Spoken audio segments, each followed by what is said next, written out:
Persiapan barisan. Komandan apel memasuki tempat apel.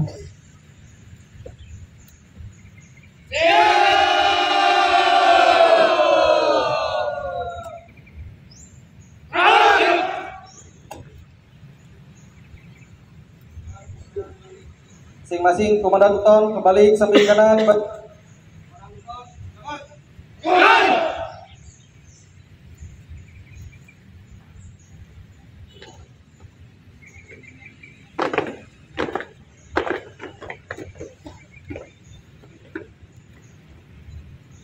Istirahat di tempat.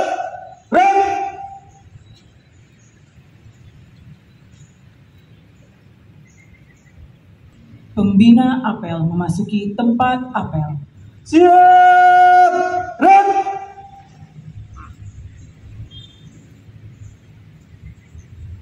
Penghormatan barisan. Kepada pembina apel. Hormat. Gerak. Tegak. Gerak. Laporan komandan apel.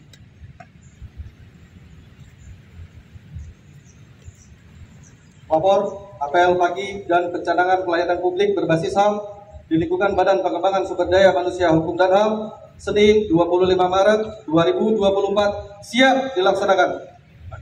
Laksanakan.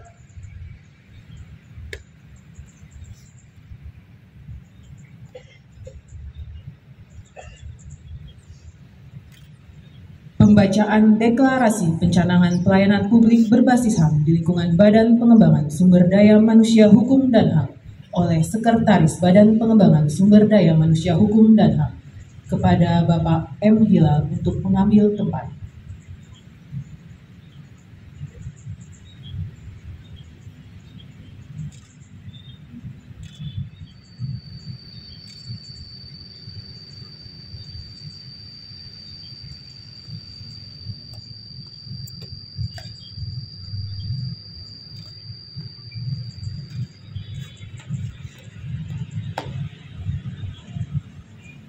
Nomor pembacaan deklarasi P2 HAM siap. Lanjutkan.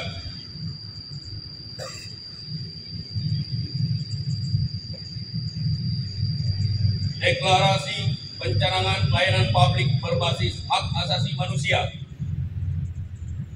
Pada hari ini, Senin, tanggal 25 bulan Maret tahun 2024, kami, Satuan Kerja Jajaran BPSDM Hukum dan HAM, menyatakan: 1.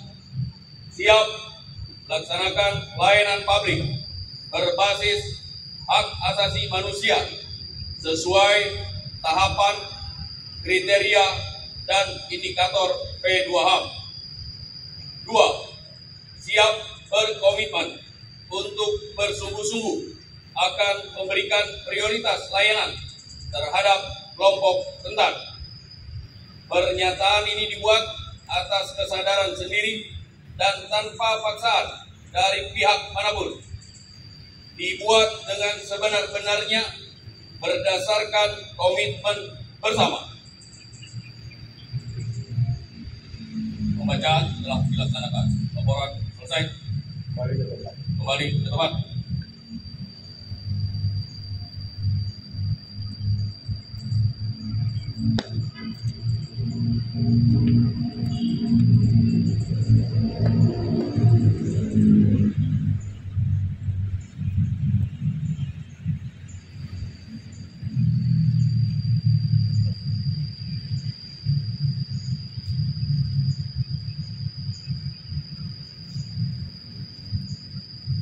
Penandatanganan surat pernyataan pencanangan publik berbasis HAM. Sekretaris BPSDM Hukum dan HAM untuk mengambil tempat. Para saksi untuk mengambil tempat.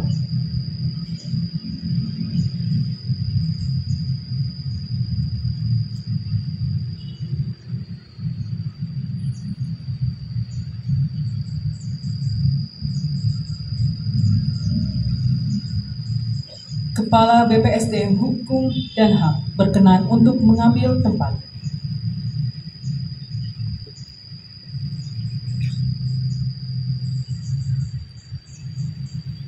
Penanda tanganan dimulai.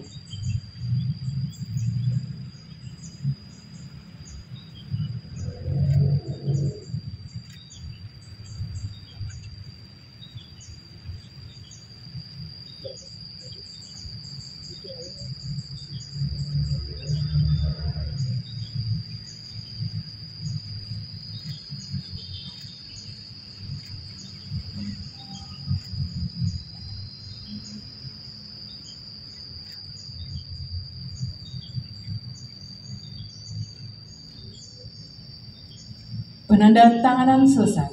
Kepala BPSDM Hukum dan HAM berkenan kembali ke tempat.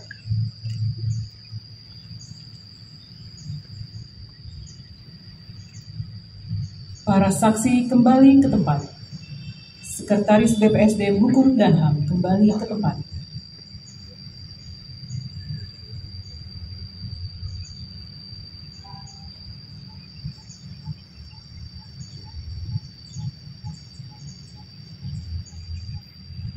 Amanat oleh pembina apel. Barisan diistirahatkan. Barisan diistirahatkan. Untuk amanat, sirah di depan. Berat. Bismillahirrahmanirrahim.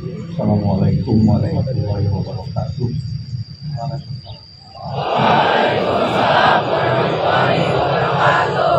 Selamat pagi, salam sejahtera untuk kita semua. Salam Om Swastiastu, Namo Buddhaya, salam kebajikan. Yang saya hormati para pejabat pimpinan tinggi Pratama lingkungan BPSDM, hadir lengkap Pak Ses, Bu Kapus, Pak Kapus berdua. Kemudian yang saya hormati pejabat fungsional ahli utama, hadir bersama kita Koordinator Widya Iswara yang baru, Pak Slamet. Kemudian Koordinator Asesor ahli utama, para Widya Iswara dan para asesor. Para pejabat fungsional maupun administrasi yang saya hormati, dan para peserta pelatihan serta seluruh taruna-taruni yang kami cintai dan banggakan. Puji syukur marilah kita panjatkan kehadirat Ilahi Rabbi, Tuhan yang Maha Kuasa. Hari ini di saat kita menjalankan ibadah berpuasa, ya, kita bisa hadir bersama-sama di sini melaksanakan kewajiban kita yang telah disepakati untuk setiap hari Senin kita selenggarakan apel pagi. Dan bertepatan dengan apel pagi hari ini, kita baru saja menyaksikan penandatanganan komitmen bahwa pelayanan publik yang diselenggarakan oleh BPSDM, meskipun kemarin sebenarnya sudah berbasis HAM, tapi ke depan barangkali muatan-muatan HAM-nya perlu kita lakukan review dan perlu kita tingkatkan. Bapak Ibu sekalian, setidaknya saya akan bicara lebih kurang 10 menit, ya. Karena kalau kita bicara hal yang baru saja kita tanda tangani komitmennya, maka dasar hukum yang menjadi landasan pelaksanaan-pelaksanaannya itu kalau kita urut mulai dari konstitusi, ya, mulai dari undang-undang tentang hak asasi manusia, kemudian dilengkapi dengan undang-undang pelayanan publik, dan kalau kemudian kita kaitkan dengan apa yang sedang berproses di BPSDM ini, yaitu pembangunan zona integritas menuju satuan kerja wilayah bebas dari korupsi, maka tidak cukup waktu 10 menit itu. Tapi saya akan berusaha waktu yang 10 menit itu kita gunakan untuk sedikit memperoleh pemahaman supaya komitmen yang baru saja kita tanda tangani tadi dipahami dan dapat dilaksanakan oleh seluruh insan pengayoman yang ada di BPSDM. Bapak Ibu sekalian, anak-anakku, para taruna, kalau bicara tentang konstitusi, maka HAM kita bisa baca mulai dari pasal 28A sampai 28C. Ya. Kemudian pengejawantahan atau breakdown dari pasal-pasal tersebut juga berkaitan dengan Undang-Undang Nomor 39 Tahun 99 tentang HAM. Di sana mulai bisa kita lihat adanya pelayanan-pelayanan yang harus diselenggarakan berbasis HAM. Kemudian kita juga membaca tentang pelayanan publik seperti apa yang harus diselenggarakan. Prinsip-prinsip yang harus ada pada pelayanan publik itu seperti apa? Itu bisa kita baca dalam Undang-Undang 25 tahun 2009.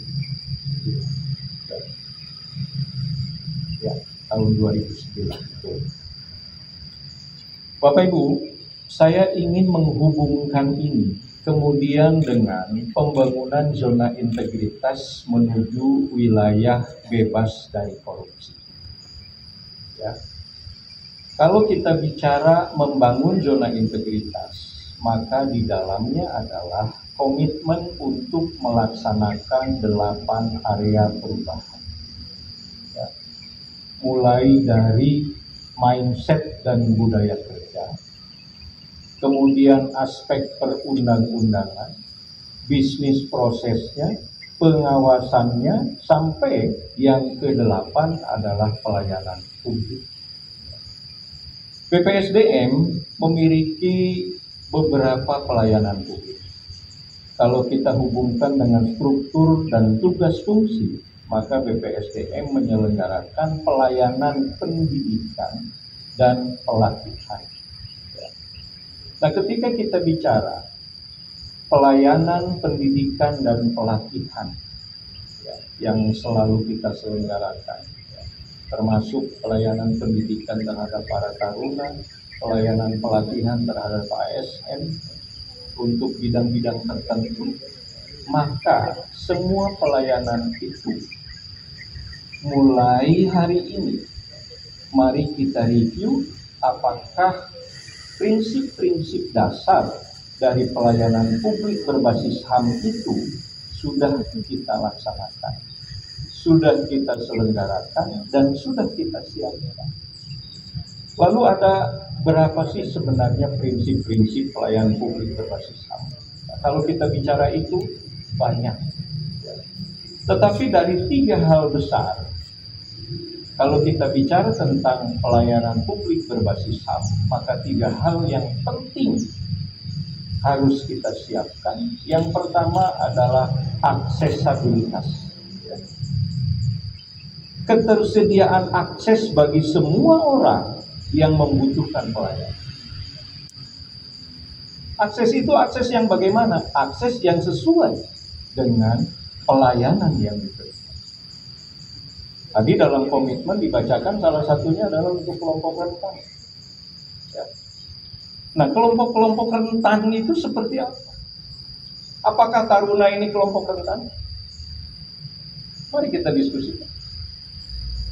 Karena mereka selama mengikuti pendidikan ada di bawah kuasa. Apakah orang yang ada di bawah kuasa itu kelompok rentan? Lalu seperti apa perlakuan yang harus diberikan kepada mereka? Nah, itu berkaitan dengan pengajaran, pembinaan, pengasuhan, pelatihan yang diselenggarakan di lembaga pendidikan kita. Kemudian aksesabilitas terhadap peserta pelatihan lain sesuai dengan fungsinya. Seperti apa aksesabilitas? Tidak ada diskriminasi. Siapa saja boleh, tetapi syarat dan ketentuan tetap berlaku. Ini gambaran-gambaran dari ketersediaan aksesabilitas. Kemudian yang kedua, apalagi yang harus kita siapkan? Ketersediaan sarana dan prasarana. Apakah kita telah cukup, telah memadai menyiapkan sarana dan prasarana dalam rangka penyelenggaraan publik berbasis HAM? Ketika kita bicara tentang pendidikan, apakah terhadap taruna seluruh sarana dan prasarana sudah disediakan? Lalu bagaimana mencari solusi terhadap itu? Pengadaan tidak selalu dengan pengadaan. Itulah kenapa dalam 8 area perubahan pada aspek pelayanan publik ada yang namanya inovasi. Ketika sarana prasarananya tidak cukup, inovasinya seperti apa? Ini sekaligus kita bicara pelayanan publik berbasis HAM dan pembangunan zona integritas. Contoh di perpustakaan misalnya.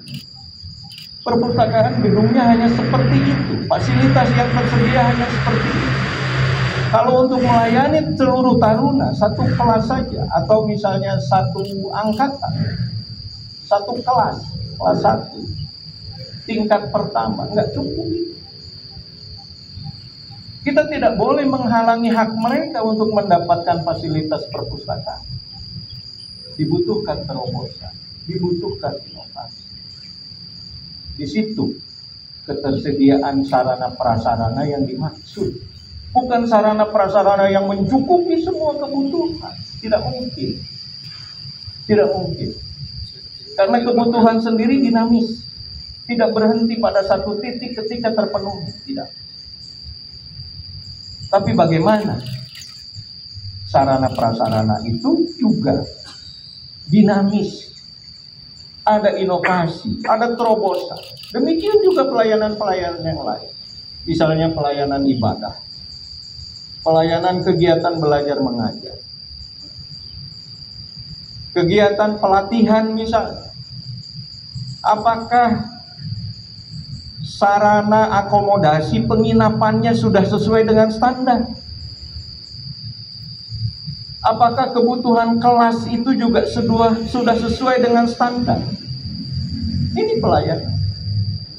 Banyak hal yang kita bisa kemudian dorong menjadi terobosan, menjadi inovasi dalam rangka memberikan pelayanan publik berbasis HAM sekaligus membangun zona integritas menuju satuan kerja wilayah bebas dari korupsi.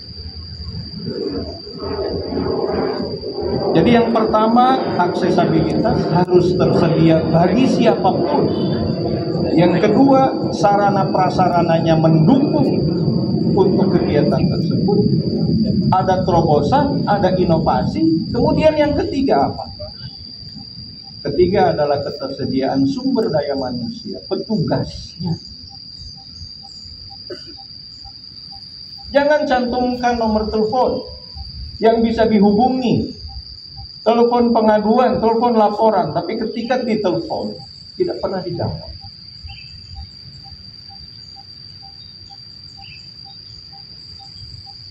Jadi harus ada petugas. Petugas itu harus diartikan juga secara luas. Bukan hanya orangnya yang tersedia di sini, tapi bagaimana orang itu paham terhadap bisnis prosesnya, terhadap SOP-nya, bukan hanya terhadap tugas dan fungsinya. Jadi ketika kita bicara pembangunan zona integritas, kita bicara tentang pelayanan publik berbasis HAM, ini sudah relevan. Bagaimana dukungan teknologi informasi? Kita mempromosikan, kita menjual, kita punya sesuatu, tapi ketika diakses tidak bekerja.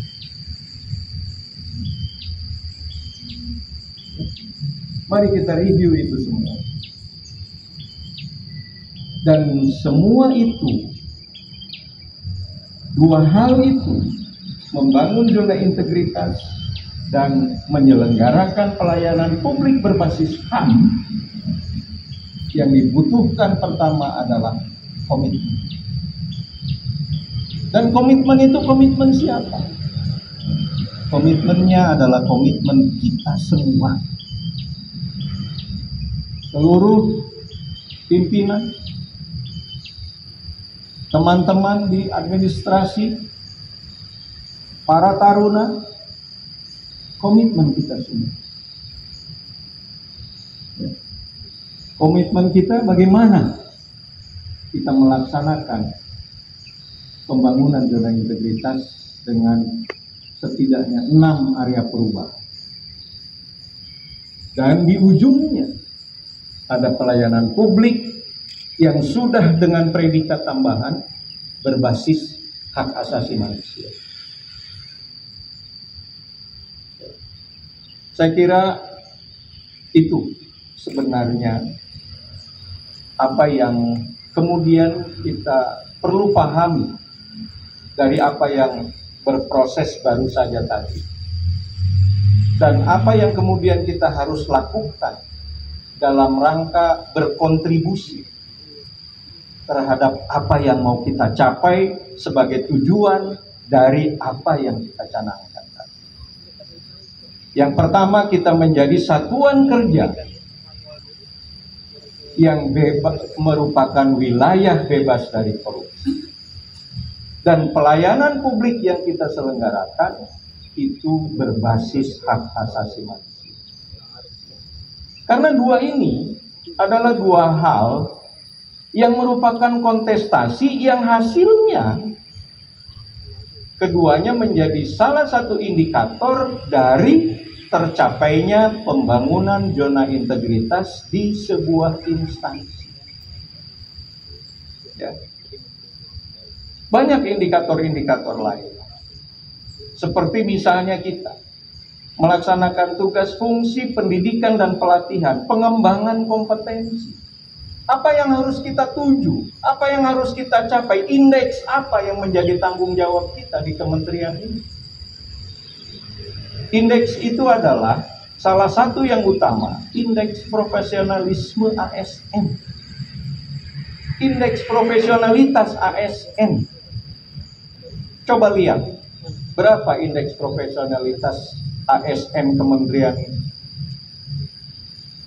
Dan itu sebagian besar adalah tanggung jawab kita yang ada di BPSD.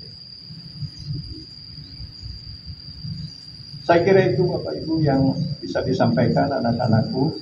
Jadi mari dengan pencanangan ini kita berkomitmen dan kita laksanakan apa yang kita canangkan hari ini. Saya belum menyebut Bu Catur tadi yang mewakili Direktorat Jenderal HAM dalam rangka penandatanganan. Terima kasih sudah hadir dan menyaksikan Ibu. Ya. Mari kita bertekad dalam hati mulai hari ini.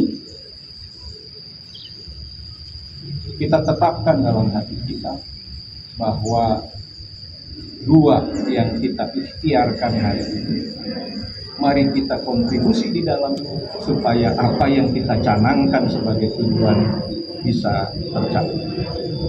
Demikian yang dapat saya sampaikan. Terima kasih atas perhatian semua. Mohon maaf kalau lebih dari 10 menit. Dan saya akhiri dengan billahi taufiq wal hidayah. Wassalamualaikum warahmatullahi wabarakatuh.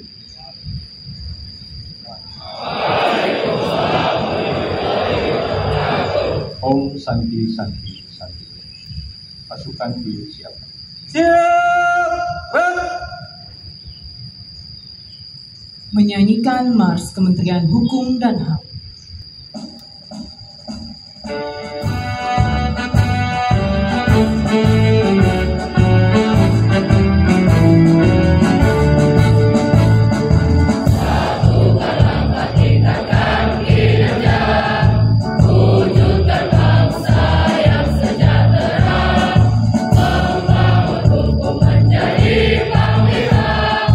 Melindungi hak asasi manusia.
Yel BPSDM dipimpin oleh pembina apel. Sebelum kita melakukan yel-yel BPSDM, terlebih dahulu kita laksanakan yel-yel kementerian. Salam pembaruan. Salam pembaruan. Salam pembaruan. BPSDM. BPSDM. BPSDM.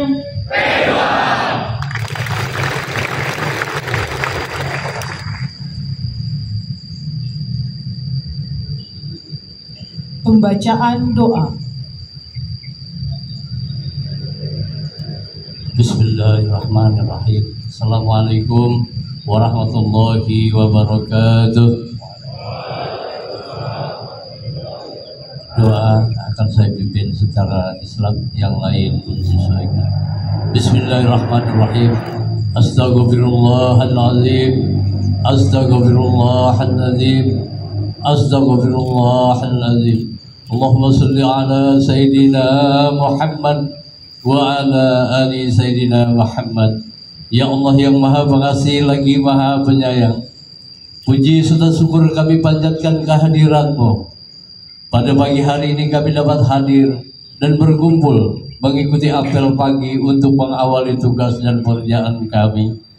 Ya Allah yang maha bijaksana, berilah kami kesehatan, kekuatan, kesabaran, keikhlasan dan kemudahan dalam pelaksanaan tugas dan pekerjaan kami. Rabbana atina fid dunya hasanah wa fil akhirati hasanah wa qina adzabannar. Wa sallallahu ala sayyidina Muhammadin wa ala alihi wa ashabihi ajmain. Subhanaka rabbika rabbil izzati amma yasifun wa salamun alal mursalin walhamdulillahi rabbil alamin. Assalamualaikum warahmatullahi wabarakatuh.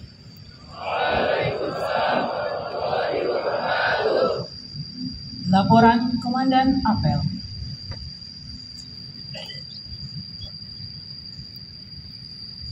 Apel pagi telah dilaksanakan, laporan selesai. Terima kasih. Bubarkan.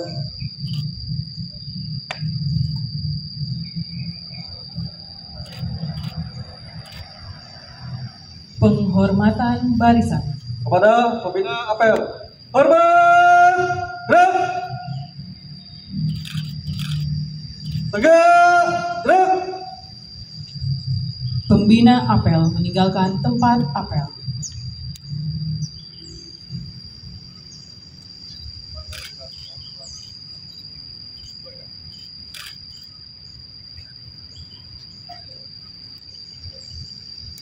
Apel pagi selesai. Komandan apel dapat membubarkan barisan.